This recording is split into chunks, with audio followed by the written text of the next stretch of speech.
Hi, Joe here from Shutter Speak Photography. Very nice to see your smiling face again here on YouTube. So, Viltrox has sent me out their 16mm full frame f1.8 auto lens, and I have to say, spoiler alert, I instantly fell in love with it. Now, it's a little bit of a departure from what we've seen from them because they've kind of raised the bar with the design here, adding a color LCD screen on the top like a typical Nikon Z, high-end Nikon Z lens would have, and not one but two function buttons, programmable function buttons that'll work with your Nikon Z on the side here as well.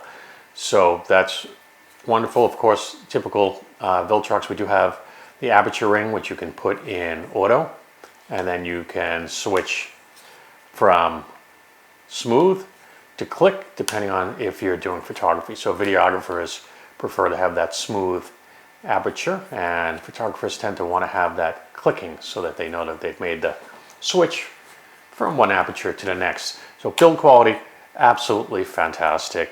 I loved using this lens. So much so that I kind of wanted to keep it, but the truth is I'm going to give it away to one of you because I generally always give these lenses away, and I didn't feel like it was the right thing to keep one because it's great. I want you to have it. So at the end of this video, feel free to check out the description and you'll see a link to enter to win this lens. All right, so let me tell you a little bit about it though. So it is a 16mm lens, and it steps all the way down to f1.8, which is wonderful because it works great in low light. And I shot a lot of samples with this lens to show you a bunch of different things. And like I said, it was an absolute pleasure shooting with this lens. It does come in Nikon Z mount. It is, as I mentioned, full frame. It has the ability to switch between, of course, autofocus and manual focus, but it is a fully auto lens. And don't let that fool you because it has an aperture ring. The aperture ring can be set to auto. Focal length, as I mentioned, 16mm. The maximum aperture is f1.8. And unlike many other Viltrox lenses, this one can step down all the way to f22 to close the lens down, which is welcome to me because many times I've seen third-party lenses that stop at f16. So being able to go to f22 is very welcome. So there are 15 lens elements broken up into 12 groups. It does have 9 aperture blades, and its focus range, closest focus for this is 0.27 meters, and that translates into about 11 inches. Field of view is 105.6 degrees. Internal focus, and it is a 77mm filter on the front. Comes in at 550 grams or about 19.4 ounces, and at a incredibly reasonable price of just $549. Great lens, great build quality. Now, what would you use a 16mm lens for? First off, you could definitely use this for real estate. It would be a real solid lens choice for real estate photography. You can use this for astrophotography because it is going all the way down to f1.8, so you're going to be able to shorten your shutter speeds when you're doing stars and lessen the appearance of star trails, which is when the stars appear to be little streaks or little blurs in your photos. So great for that, and of course any kind of wide angle landscape or architecture work that you might be doing. So great focal length, lens function buttons, color LCD screen. What more could you ask for at a great price? But it's not really all that important, right? Unless we see some great images. So let's take a look at the images that I shot with this lens. And then, hey, maybe it's the right lens for you. Maybe you want to enter and win the lens. Let's take a look.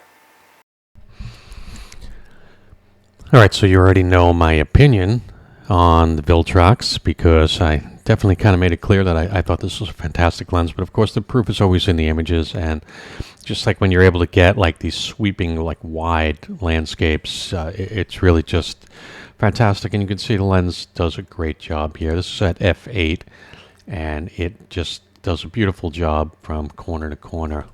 And you know, it's just nothing bad that you can say about this lens. Let's give Lightroom a second there, and you can see, I mean, it just is a really nice lens to shoot.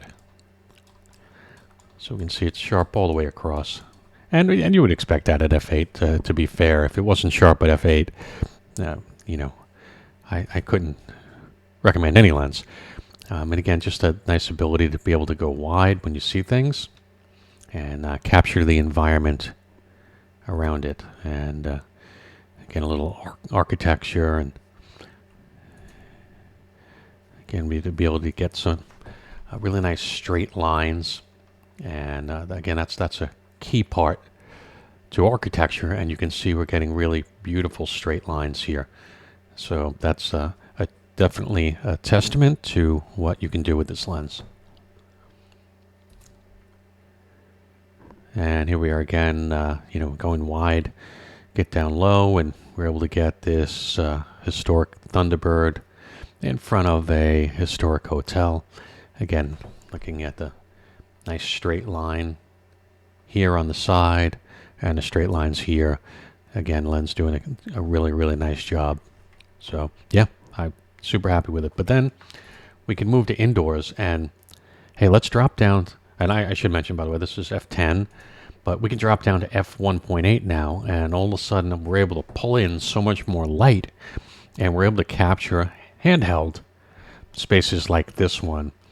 So again, this is f1.8, ISO is 560, and at 1/30th of a second. You wouldn't be able to capture this at, you know, and you probably even at f4, I'd have a heck of a hard time capturing this without going to a super, super high ISO. So, and again, same thing. We went up to ISO 900 here at a 30th of a second, f1.8, but we're able to capture a super dark space handheld and get a beautiful image from this lens. So can't say enough about it.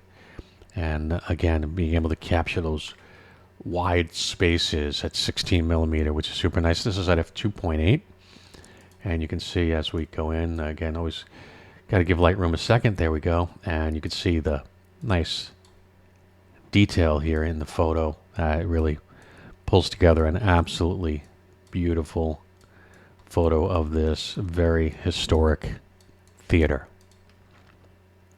And a nice 16:9 wide crop. So yeah, fantastic. But hey, how about nighttime? Let's see what the lens can do at night, right? So here we have some steel wool.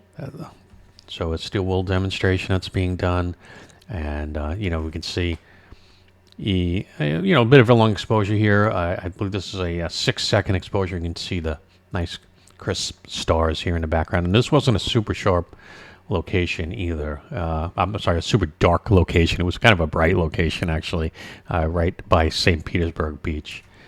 But we were able to capture like these beautiful shots, and again, even having some stars up in the sky. And I could crop these down, but I wanted to show you what they look like wide at 16.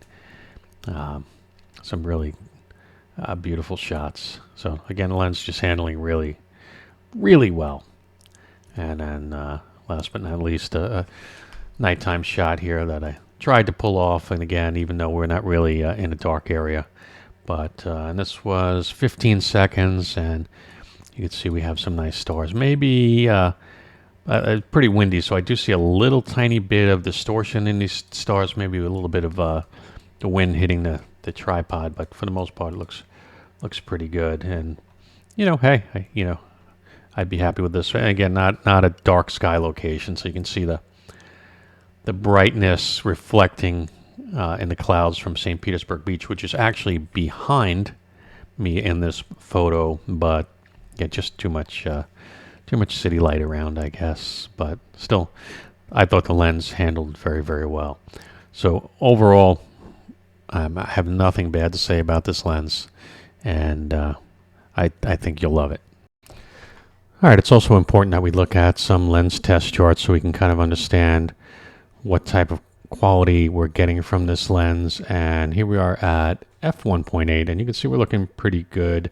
A little bit of vignetting visible in the corners, but nothing substantial. And some good looking corners here. We got to wait for Lightroom. There we go. We got a nice clean shot from Lightroom, and edges look good. Nice color reproduction all the way around, even in the darks to the lights. So f1.8 looking pretty good. Like I said, maybe a little bit vignetting here at the very corners, but nothing substantial.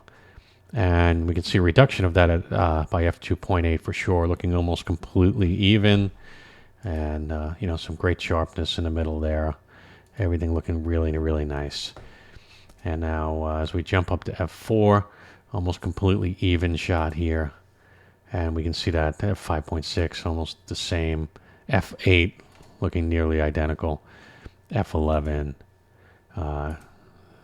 yeah, f11's looking good. Even at f16 looking good. Maybe a tiny bit of darkness starting to appear down here in the corners. And again, you would expect that from any lens, and that's fine. And as we go a little bit higher here, that's f22, and even at an f22 looking good. So let's look at 16 looking good, 22, and we get really very little to no noticeable difference in the corners or anything like that. So honestly, looking at the charts, going all the way down, till we hit 1.8 to 2.8. Once we hit like f4, I mean, it's just fantastic all the way through. And don't get me wrong, 1.8 looks fantastic. I'm thrilled with that at 1.8, and looking fantastic by 2.8. So great lens, great results. All right, I just want to say thank you for watching. If anything in this video has helped you out, please help me out by hitting like, subscribe, and ring the bell so you get notified of future updates on the channel. It's the best way you can thank me if anything in this video has helped you out to make a purchase decision, and hopefully it has. It's a great lens at a great price, and if you're looking to do landscape or astrophotography, there are much more expensive lenses out there, but hey, there's nothing wrong with saving some money and putting that towards your next photo adventure. All right, so if you have any thoughts, I'd love to hear what you think about this lens. Put it in the comments and I will try and get back to you, especially if you have a question. And don't forget to enter the contest, because I want somebody in the audience to have this lens. And also consider joining our Facebook group. We have a Nikon Z Facebook group, which is a pretty supportive community of people who all own Nikon Z cameras, hopefully like you. So thanks for watching. I appreciate you. Wouldn't be here if it wasn't for you, so thanks. And I look forward to seeing you next time, YouTube.